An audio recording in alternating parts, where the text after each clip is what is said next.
machines automatically reacting to every external trigger. But you, my friend, are being called to something higher. The second habit flows naturally from the first, the habit of conscious assumption. Once you have created that sacred space of observation, you must then consciously choose the state you wish to embody. This is not positive thinking. This is not affirmation. This is deliberate assumption of a state of being. When faced with a situation that would normally trigger your old reactive patterns, you must ask yourself, what would the version of me who never loses their cool experience in this moment? Then, with the full power of your imagination, you must assume that state. You must feel yourself to be that calm, centered, unshakable being. Feel the peace that permeates every cell of your body. Feel the quiet confidence that comes from knowing that nothing external can disturb your inner equilibrium. Feel the gentle strength that allows you to respond rather than react, to create rather than be created by circumstances. This assumption is not pretense. It is not acting. It is the recognition and embodiment of what you truly are beneath of the conditioned responses and learned behaviors. You are assuming your true nature, your divine birthright as a being of infinite peace and power. The third habit is perhaps the most challenging for those who have spent years believing themselves to be victims of circumstance. The habit of taking complete responsibility for your inner state. This means recognizing that no person, no situation, no external condition has the power to disturb your peace unless you grant it that permission. When someone speaks harshly to you, it is not their words that create your anger. It is your interpretation of their words, your internal response to what you perceive. When traffic is heavy and you're running late, it is not the traffic that creates your stress. It is your resistance to what is. Your demand that reality be different from what it is in this moment. This understanding is initially frightening to the ego mind because it means you can no longer blame others for your emotional states. But it is also the most liberating truth you will ever discover because it means you are never at the mercy of external circumstance. You are always at choice. Taking responsibility does not mean blaming yourself. It means recognizing your power. It means understanding that you are the author of your experience, not its victim. When you fully embrace this responsibility, you step into your role as the creator of your reality rather than its helpless recipient. The fourth habit builds upon this foundation of responsibility, the habit of revision. At the end of each day, before you surrender to sleep, you must review the moments when you lost your center, when you reacted rather than responded, when you forgot your true nature. But you are not reviewing to judge or condemn yourself. You are reviewing to revise. Take each incident where you lost your cool and replay it in your imagination. But this time, see yourself responding from a place of calm mastery. Feel yourself remaining centered and peaceful. Experience yourself speaking from wisdom rather than reaction. Make this revision so vivid, so real in your imagination that it feels more true than what actually occurred. This is not self-deception. This is the conscious use of imagination to impress upon your subconscious mind the pattern you wish to express. The subconscious mind cannot distinguish between a vividly imagined experience and a physically lived one. By consistently revising your reactions, you are literally rewiring your nervous system to respond differently in future situations. Through revision, you are not changing the past in the physical world, but you are changing the psychological impact that past event has on your future behavior. You are freeing yourself from the prison of automatic reactions and establishing new neural pathways of conscious response. The fifth habit is the cultivation of inner stillness through what I call the practice of the Sabbath. Just as the ancient texts speak of God resting on the seventh day, you too must learn to enter into states of complete mental rest. This is not meditation as commonly understood. This is the deliberate cessation of all mental effort, all trying, all struggling. Several times throughout your day, you must stop whatever you are doing and enter into the silence of your being. In this silence, you are not trying to achieve anything, change anything, or become anything.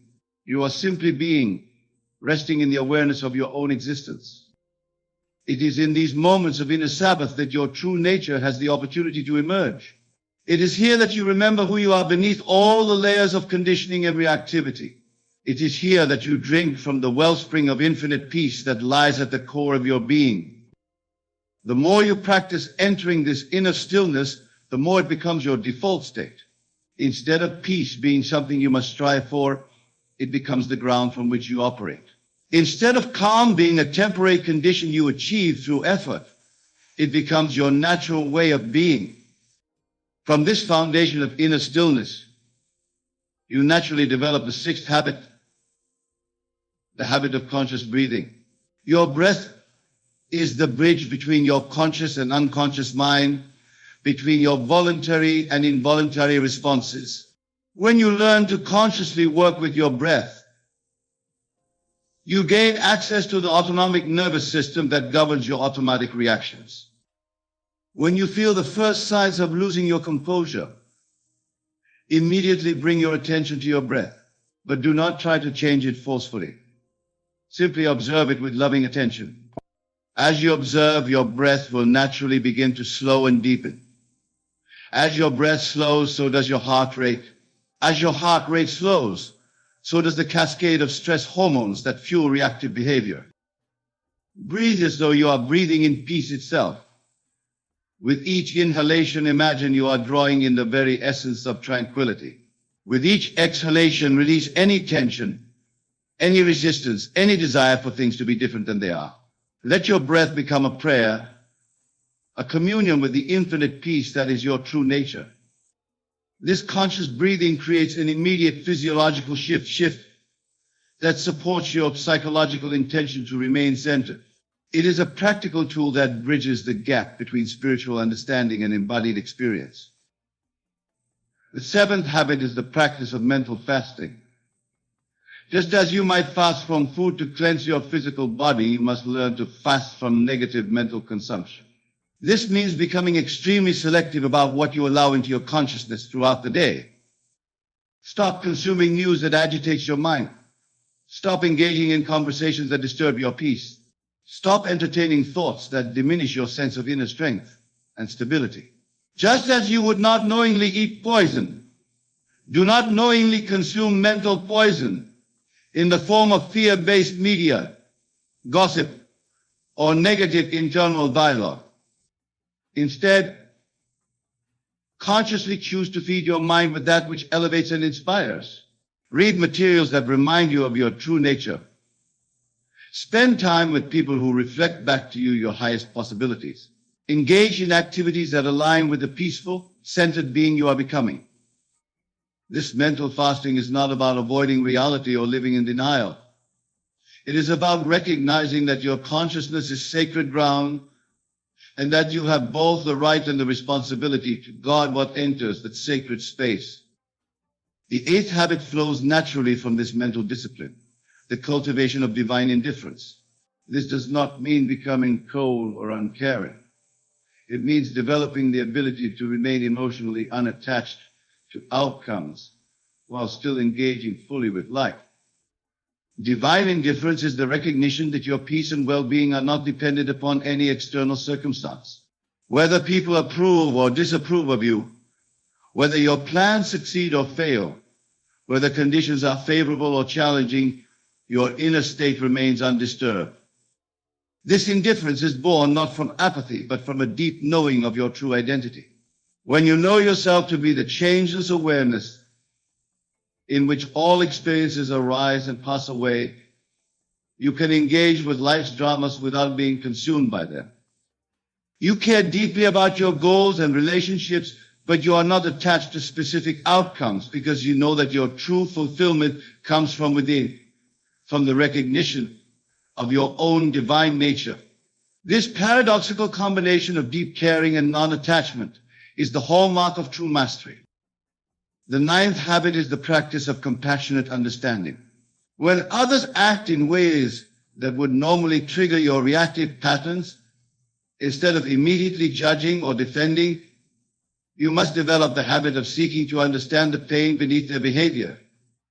Recognize that all unconscious behavior stems from some form of inner suffering.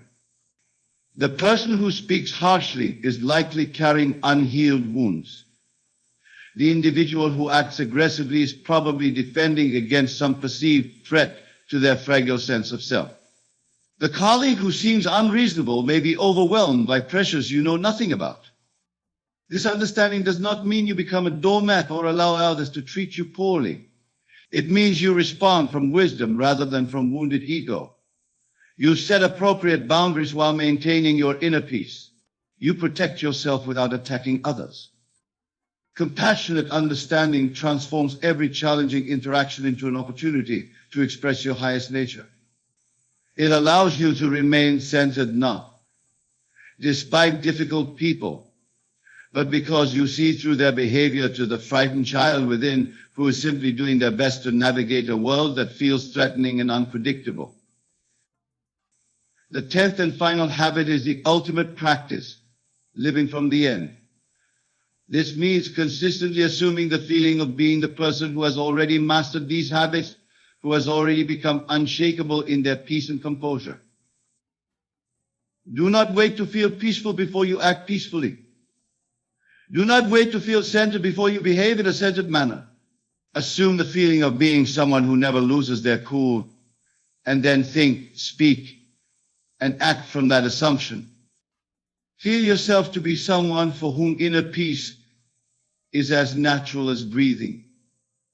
Experience yourself as someone who responds to all of life's challenges with wisdom and grace. Know yourself to be the type of person who brings calm to chaos rather than being disturbed by it. This is not pretense or self-deception. This is the conscious recognition and embodiment of your true nature. You are not trying to become peaceful. You are recognizing that peace is what you already are beneath all the conditioned responses and learned reactions. Living from the end means that your external behavior flows from your inner conviction rather than the other way around. You do not act peaceful in order to become peaceful. You recognize your inherent peace and then naturally express it through your actions. Now, my friends, let us go deeper into the mystical understanding that underlies all these habits. What I am sharing with you is not mere psychology or behavior modification.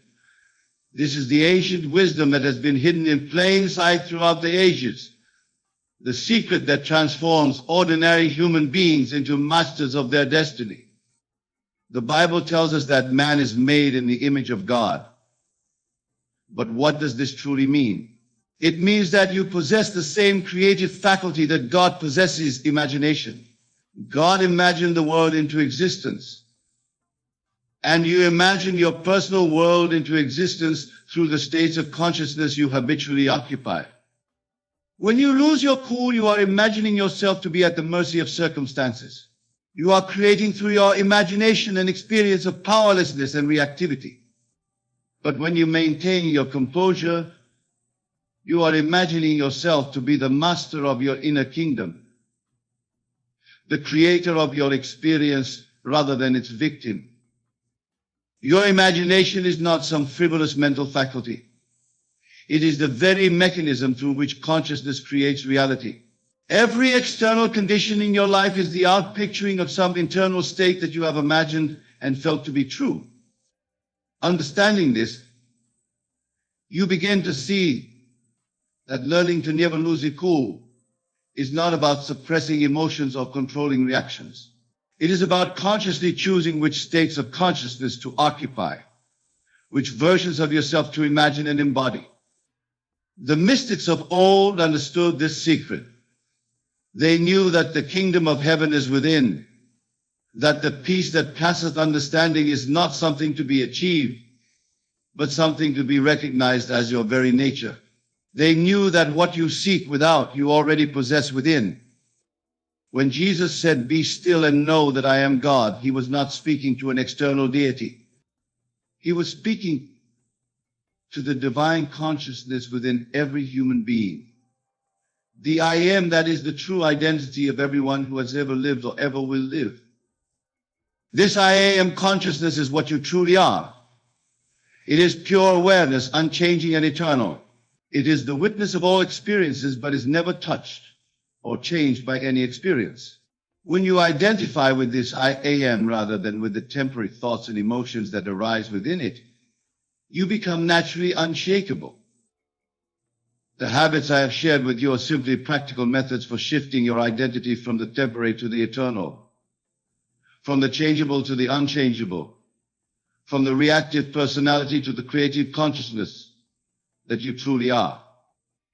But understanding these truths intellectually is not enough. They must be lived, embodied, made real through daily practice. The transformation I speak of does not happen overnight. It is a gradual awakening, a gentle remembering of who you have always been beneath the layers of conditioning and forgetfulness. There will be times when you forget. There will be moments when the old reactive patterns reassert themselves. Do not judge yourself harshly in these moments. Simply observe, learn, begin again. Each time you choose consciousness over unconsciousness, each time you choose response over reaction, you are strengthening the neural pathways of mastery. Remember that you are not trying to become something you are not. You are simply removing the obstacles to the expression of what you already are. You are peeling away the layers of false identification that have accumulated over years of unconscious living. The peace you seek is not somewhere in the future waiting for you to become worthy of it. It is here now, in this very moment, closer than your own breath. It is the very ground of your being, the silent awareness in which all thoughts and experiences arise. As you begin to implement these habits, you will notice that your relationships transform. People who once triggered your reactive patterns will no longer have that power over you. Situations that once caused you stress will be met with equanimity. Challenges that once overwhelmed you will be seen as opportunities for growth and deeper self-understanding. You will become a source of peace for others rather than someone who adds to the chaos and reactivity of the world. Your presence will become healing. Your words will carry the power of wisdom rather than the weakness of reaction. You will become a living demonstration of what it means to be truly free. This transformation is not just for your own benefit. As you master these habits and embody this deeper understanding, you become a light in the darkness for others who are still trapped in patterns of reactivity and unconsciousness. You become proof that another way of being is possible.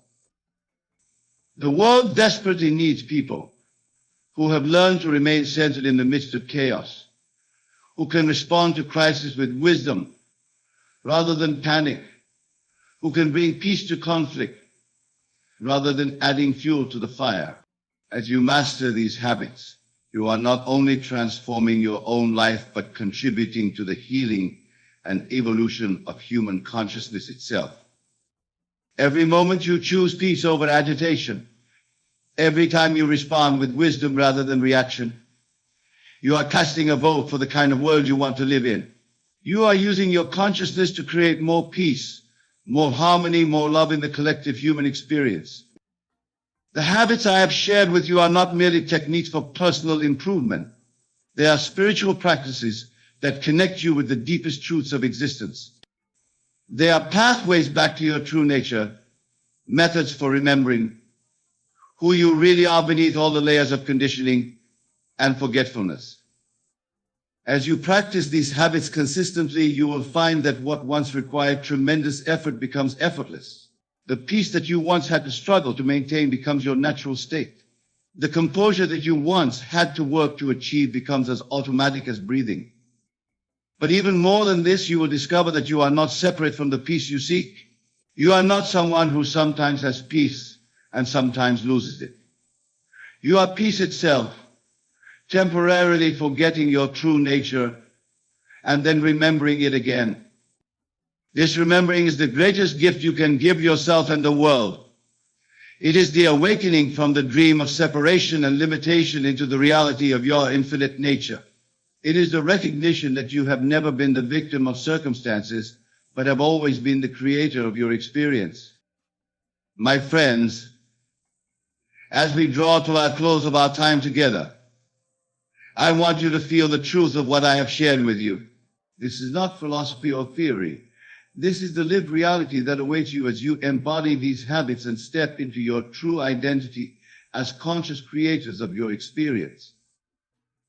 Feel yourself now as someone who has already mastered these habits. Feel the unshakable peace that is your true nature. Feel the quiet confidence that comes from knowing that nothing external can disturb your inner equilibrium. Feel the love and compassion that naturally flow from a heart that is no longer defended and reactive. This feeling is not imagination in the sense of fantasy. This feeling is imagination in the sense of spiritual vision, the recognition of what is already true about you at the deepest level of your being. As you maintain this feeling and live from it consistently, your external experience will begin to reflect this inner transformation. The journey to mastering these habits is not always easy, but it is always worthwhile. There is no greater achievement than becoming the master of your own consciousness. No greater freedom than liberation from reactive patterns that have kept you trapped in suffering. You have within you right now everything you need to begin this transformation. You do not need to wait for better circumstances or more knowledge or perfect conditions. You can begin in this very moment by simply choosing to observe yourself with loving awareness instead of harsh judgment. As you leave this place tonight, carry with you the knowing that you are not the small, reactive self that loses its composure at the slightest provocation. You are the vast, peaceful consciousness in which all experiences arise and pass away. You are the unchanging awareness that witnesses all change without being touched by it. Live from this knowing. Walk in this truth.